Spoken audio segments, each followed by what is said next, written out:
Hello guys, good morning, welcome back on फोमा educational hub.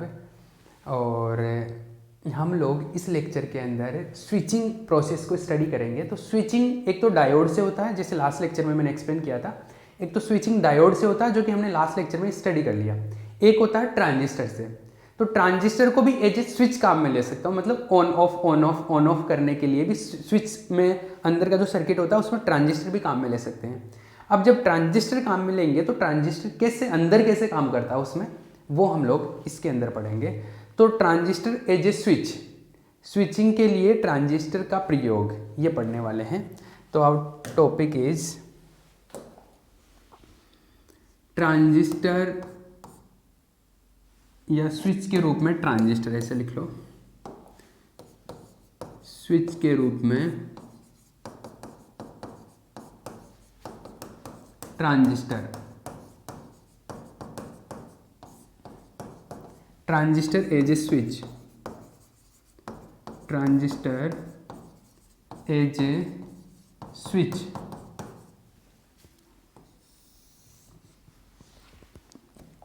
तो as a switch transistor कैसे काम करता है वो बात करते हैं हम लोग। चलो ठीक है। तो देखो, ट्रांजिस्टर वैसे देखा जाए तो 3 रीजन में काम करता है, 3 क्षेत्रों में काम करता है ना। हमने ये पढ़ा था कि ट्रांजिस्टर जो होता है वो 3 क्षेत्र में काम कर सकता है। 3 क्षेत्र का मतलब होता है जब वो वर्क करता है, एक सेकेंड, 3 क्षेत्र का मतलब होता है कि जब वो काम करता है तो उसका जब हम लोग ग्राफ बनाते हैं, जब हम उसका कर्व प्लॉट करते हैं, तो इसका जो कर्व प्लॉट करते हैं तो यहाँ पर हम लोग और ट्रांजिस्टर जो बना रहे हैं हम लोग कॉमन एमीटर वाला ही बनाएंगे। यहाँ पे उभयनिष्ठ उत्सर्जक विन्यास वाला ही काम मिलेंगे। यहाँ पे IC आता है, आउटपुट कैरेक्टरिस्टिक बना रहा हूँ, निर्गत अभिलाक्षणिक। IC इधर VCE, ठीक है। तो यहाँ पर जो कर्व बनता है, एक सेकेंड, ये इस टाइप से कर्व बनता है,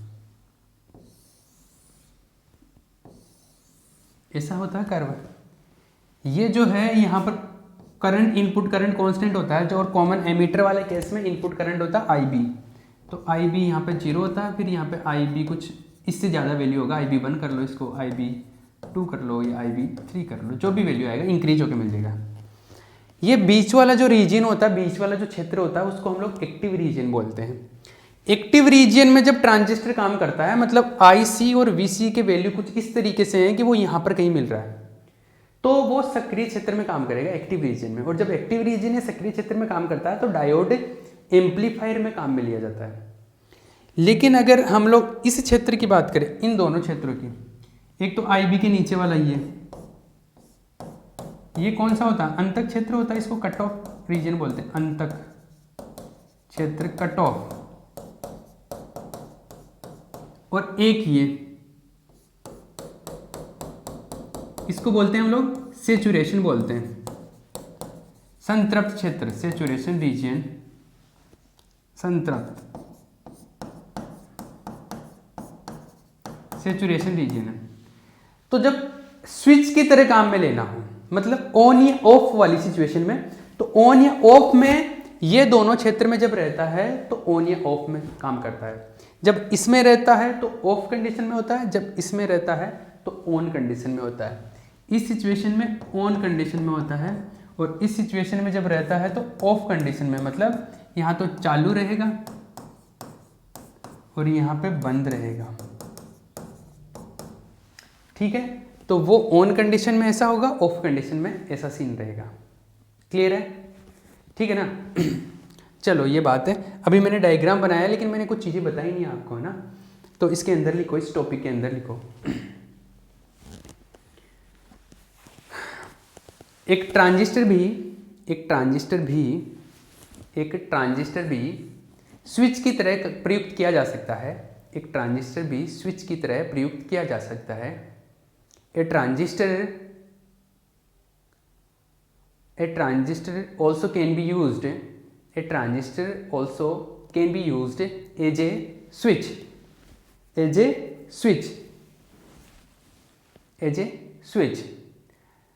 Generally, there are 3 regions there are 3 regions in the output characteristics, there are 3 regions देखो इंग्लिश वाले भी लिखते रहना, हिंदी में बोलो, हिंदी वाले लिखते रहना। there are 3 regions in the output characteristics of transistor. तो आप लिखो ट्रांजिस्टर के निर्गत अभिलाक्षणिक वक्र में, ट्रांजिस्टर के निर्गत अभिलाक्षणिक वक्र में 3 क्षेत्र होते हैं। ट्रांजिस्टर के निर्गत अभिलाक्षणिक वक्र में 3 क्षेत्र होते हैं। 3 क्षेत्र होते हैं। 3 जो क्षेत्र होते हैं, एक सेकेंड, 3 जो रीजन है, पहला तो मैं बता देता हूँ। सक्रिय क्षेत्र, इसको सक्रिय क्षेत्र बोल रहा हूँ, एक्टिव रीजन, सक्रिय क्षेत्र। ये यहाँ पे कोई काम का नहीं है क्योंकि ये तो एम्पलीफायर में आता है और एम्पलीफायर में हम लोग ये डिस्कस भी कर चुके हैं अच्छे से। एक्टिव रीजन ये कहाँ पे काम में आता है? ये काम में लिया जाता है कहाँ पर? एम्पलीफायर में। ये है। दूसरा है कट ऑफ या संतृप्त बोल लो, एक संतृप्त क्षेत्र, संतृप्त क्षेत्र, सेचुरेशन रीजन बोलते हैं इसको, सेचुरेशन रीजन। इस कंडीशन में डायोड ट्रांजिस्टर है ना ऑन रहता है। अभी मैं लिखाऊंगा, इस सिचुएशन में ऑन रहेगा, ये ऑन लिख लो, ठीक है। थर्ड होता है कट ऑफ, इसको बोलते हैं अंतक क्षेत्र, अंतक क्षेत्र, कट ऑफ। इस कंडीशन में कैसा रहना चाहिए? ऑफ, ठीक है। इस कंडीशन में तो ये दोनों जो रीजन है ना, ये वाले दोनों क्षेत्र, these are 2 regions.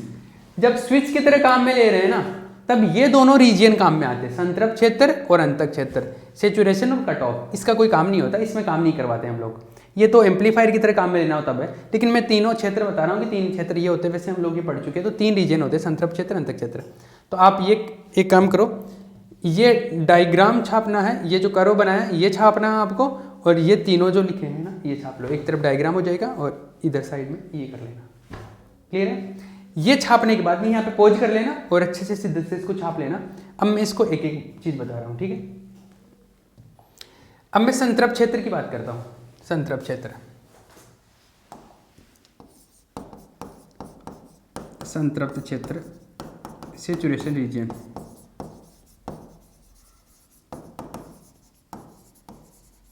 Saturation reason इसमें लिखो आप, सेचुरेशन रीजन में लिखो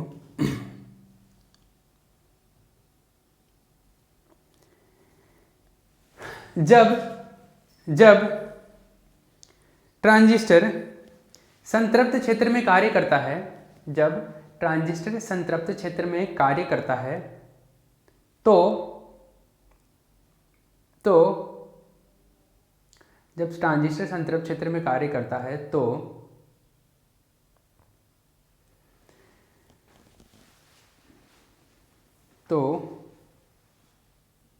निर्गत धारा का मान, निर्गत धारा का मान, निर्गत धारा का मान, निर्गत धारा कौन होगी? आईसी होता है ना यहाँ पे। निर्गत जो धारा होती है वो जो आईसी होती है, और ये आईसी है ना, इसको इस सिचुएशन में बोलते हैं आईसी सेचुरेशन। निर्गत धारा का मान आईसी संतृप्त सेचुरेशन, निर्गत धारा का मान आईसी बराबर आईसी सेचुरेशन होता है। निर्गत धारा का मान आईसी इक्वल्स टू आईसी संतृप्त होता है। इस स्थिति में ट्रांजिस्टर ऑन स्थिति में होता है। इस स्थिति में ट्रांजिस्टर ऑन अवस्था में होता है। ट्रांजिस्टर ऑन अवस्था में होता है, मतलब ऑन वाली कंडीशन है, ऑन अवस्था में होता है, ठीक है, ऑन अवस्था में होता है। संतृप्त क्षेत्र में देखो जब संतृप्त क्षेत्र में होता है ना इसमें, तो VCE का भी जो वैल्यू होता है वो ऑलमोस्ट 0 होता है। तो लिखो संतृप्त क्षेत्र में VCE is equals to almost 0। संतृप्त क्षेत्र में VCE is equals to almost 0 होता है तथा ट्रांजिस्टर का प्रतिरोध R is equals to almost 15 ohm होता है तथा ट्रांजिस्टर का प्रतिरोध R is equals to almost 15 ohm होता है। ठीक है, ये होता है। क्लियर है? अब देखो ये 15 ओम है, ये ऑन कंडीशन में 15 ओम है, डायोड में कितना था? डायोड में था ये 200 ओम। तो इससे तो काफी कम हो गया कि आइडियली कितना होना चाहिए? 0 ओम होना चाहिए, 0 होना चाहिए प्रतिरोध। अगर 22 में मतलब जब ऑन कंडीशन में तो 0 होना चाहिए। इसमें भी 0 तो नहीं है, 15 ओम है, लेकिन इससे काफी अच्छा है क्योंकि इससे काफी कम हो गया। ठीक है, तो ये ठीक है। हाँ, तो ये है, ये हो गया। ऑन कंडीशन में कितना होता है इसमें प्रतिरोध? 15 ओम के आसपास होता है। इंग्लिश में लिख लो इसको। when transistor walks in saturation region when transistor walks in saturation region when transistor walks in saturation region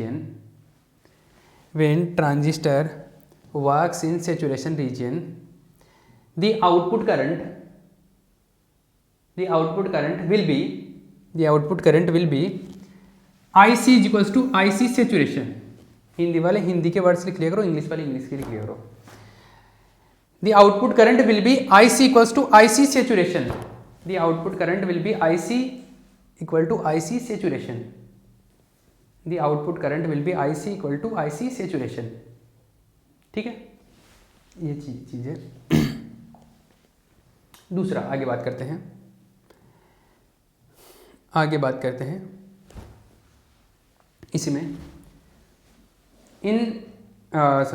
in this condition switch will be in on state।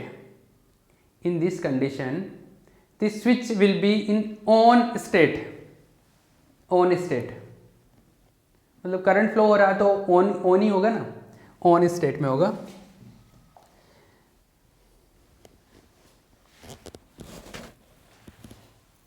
The value of VCE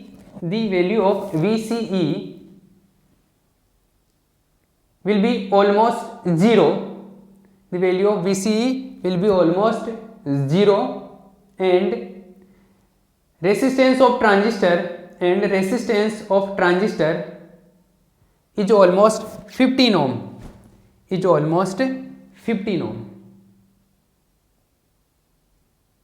ठीक है, ये चीज़ है। ये जो मैंने 3 चीज़ें लिखवाई है ना, ये चीज़ें बड़ी काम की है। VCE एक तो 0 है, ये 2 तो स्पेशली, एक तो ये, एक ये। ठीक है, आगे संतृप्त क्षेत्र हो गया। तो संतृप्त क्षेत्र में जब काम करेगा ये ट्रांजिस्टर तब कैसे होगा? ऑन कंडीशन में होगा। अब दूसरा कट ऑफ में मतलब अंतक क्षेत्र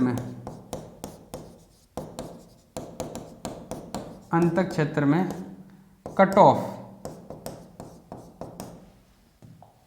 देखो जब कट ऑफ में आएगा यहाँ पे इसमें, तो I भी 0 होता है, तो IC का वैल्यू भी ऑलमोस्ट 0 होता है। या IC का जो वैल्यू होता है वो ICEO के बराबर होता है। ICEO जानते हो, जो अल्प धारा प्रवाहित होती है ना, बहुत कम वैल्यू होता है करंट का, जिसको लीकेज करंट बोलते हैं। तो लीकेज करंट के इक्वल होता है यहाँ पर। जब I भी 0 होता है तो आउटपुट करंट बहुत कम होता है। तो लिखो अंतक क्षेत्र में जब ट्रांजिस्टर अंतक क्षेत्र में कार्य करता है,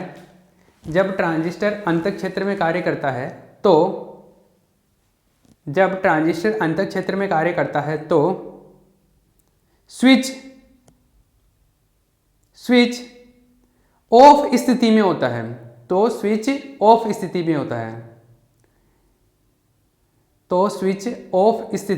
है।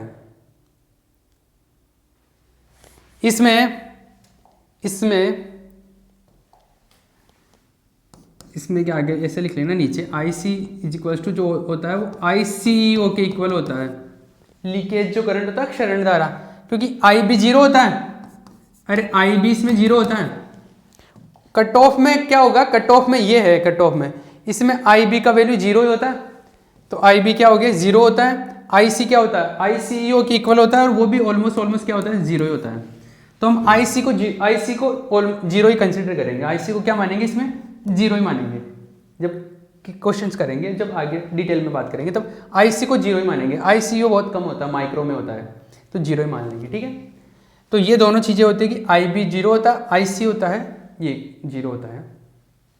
आई बी जीरो होगा तो आई सी भी ऑलमोस्ट क्या होता है, जीरो होता है। ये दोनों सिचुएशन होती है किसमें, अंतः क्षेत्र में, ठीक है। इन दिस कंडीशन, इंग्लिश में लिखो इन दिस कंडीशन, फिर ये लिख लेना, इन दिस कंडीशन, फिर ये लिख लेना।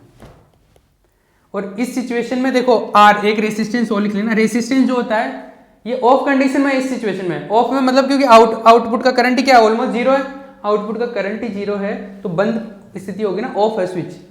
इसमें जो प्रतिरोध होता है ना वो होता है 750 मेगा ओम के आसपास होता है। मेगा का मतलब हो गया 750 इंटू 10⁶, मतलब ये हो गया 7.5 इंटू 10⁸ ओम के आसपास हो गया। ये होता है प्रतिरोध। उसमें कितना होता था डायोड में, रिवर्स वाइस ऑफ कंडीशन में 10⁵ होता था। तो देखो अनंत, क्या अनंत होना चाहिए ना, ये ऑफ जब होता है तब रेसिस्टेंस कितना होता है, अनंत होना चाहिए, इन्फिनिटी मतलब बहुत ज़्यादा। तो ये इसके कंपैरिजन में तो काफ़ी ज़्यादा है, तो ये तो अच्छी बात है। उसमें कम होना चाहिए, यहाँ पे कम होना चाहिए, तो ये तो यहाँ पे तो डायोड के कंपैरिजन में काफ़ी कम था, और यहाँ पे डायोड के कंपैरिजन में काफ़ी ज़्यादा है। और आइडियली यहाँ पे ज़्यादा ही होना चाहिए, और यहाँ पर क्या होना चाहिए, कम होना चाहिए। तो ट्रांजिस्टर में अच्छी बातें हैं डायोड के अपेक्षा। इसका मतलब है कि ट्रांजिस्टर स्विच की तरह डायोड से अच्छे से काम करता है, डायोड से बेटर है। ये हो गया, ये दोनों चीज़ें लिख ली, ये तीनों चीज़ें। अब लिखो नीचे लिखो अब इन्वर्टेड कॉमा में, अतः ट्रांजिस्टर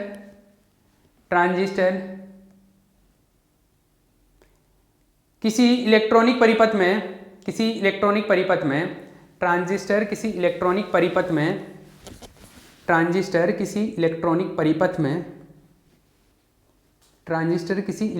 परिपथ में स्विच के रूप में प्रयुक्त किया जा सकता है। Hence transistor can be used as a switch in an electronic circuit.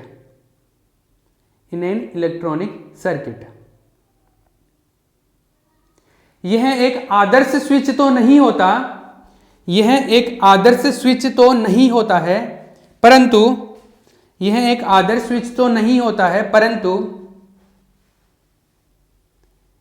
Diode की तुलना में एक बेहतर स्विच की तरह काम करता है। डायोड की तुलना में एक बेहतर स्विच की तरह काम करता है, यह कार्य करता है। डायोड की तुलना में एक बेहतर स्विच की तरह कार्य करता है। This is not an ideal switch,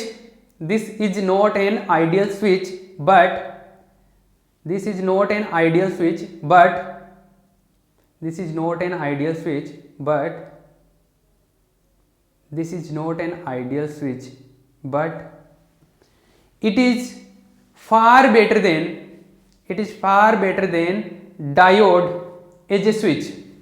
it is far better than diode as a switch. ठीक है। और अच्छा क्यों है ये भी पता चल गया, क्योंकि देखो इसमें जब ऑफ कंडीशन में होता है तो प्रतिरोध का वैल्यू काफ़ी ज़्यादा होना चाहिए, resistance should be very high, और इसमें डायोड में 10⁵ होता था और इसमें 10⁸ है, तो इसके मुकाबले तो काफ़ी अच्छा है। देखो 10⁻³ मतलब 1000 गुना ज़्यादा है इसमें रेजिस्टेंस। और इसमें देखो प्रतिरोध इसमें कम होना चाहिए, 0 होना चाहिए आइडियली तो, पर डायोड में 200 होता है, इसमें 15 ओम के आसपास होता है, तो उसके कंपैरिजन में भी काफ़ी कम हो गया ये। ठीक है, तो ये करीबन 15 गुना है इसके अंदर ये। तो तो इसके कंपैरिजन में, डायोड के कंपैरिजन में काफ़ी अच्छा है ट्रांजिस्टर को स्विच की तरह काम में लेना। ठीक है, ये जो दो चीज़ बताई है ना मैंने, ये वाली और ये वाली, ये अब आगे काम में आएगी। अब DL, TTL और DTL सर्किट वो स्टडी करेंगे। ठीक है, ये क्लियर है बात? चलो, इतनी बात समझ में आ गई। ये स्विचिंग कंप्लीट हो गया, डायोड का भी हो गया, ट्रांजिस्टर का भी हो गया। अब नेक्स्ट से मैं DL, TTL वो जो सर्किट है वो स्टडी करेंगे हम लोग। ठीक है, ओके।